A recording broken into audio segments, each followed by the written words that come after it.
You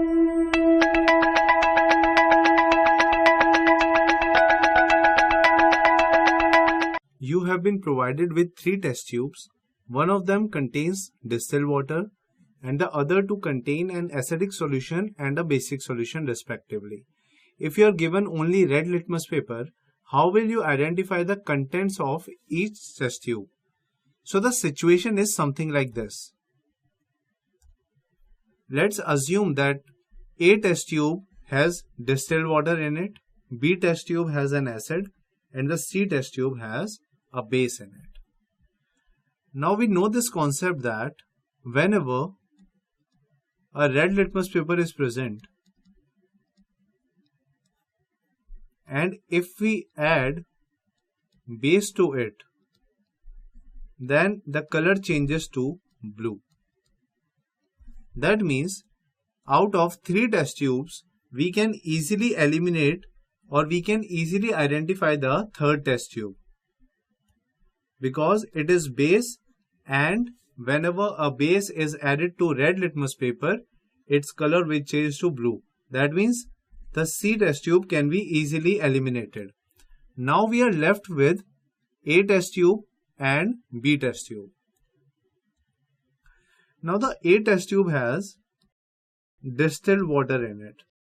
Now this distilled water has no effect on red litmus paper or in fact any litmus paper. Similarly, the B test tube, which has acid in it, it will also have no effect on red litmus paper. Why? Because an acid changes the blue litmus paper to red, but here we are provided with red litmus paper.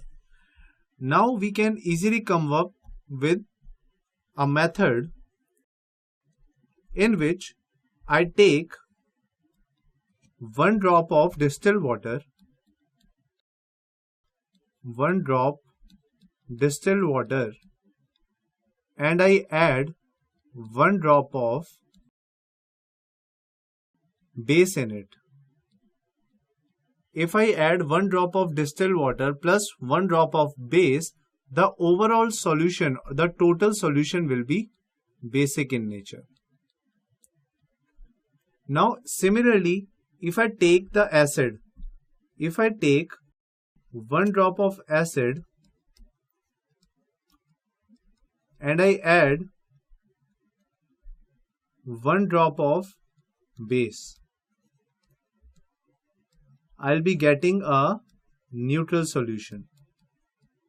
That means if I take 1 drop of each of the solution and add exactly 1 drop of base, the new solution of distilled water will be basic and the new solution of acidic solution will be neutral. Now we can easily add litmus paper, red litmus paper to the new solution formed here. So, if I am talking about A, which was earlier neutral, means it had distilled water in it, is now a basic solution and will convert red litmus to blue. If red litmus to blue is happening, that means it is basic in nature, but earlier it was neutral in nature. That means A test tube had distilled water in it. Similarly, if we are talking about B earlier it was acidic in nature, but now the new solution is neutral in nature. So there will be no effect on litmus paper. If there is no effect on litmus paper, we can infer that it is neutral in nature, but earlier it was acidic in nature. So the B solution had acid in it. So in this fashion, we can easily distinguish between A, B and C solutions which had distilled water, acid and base in it.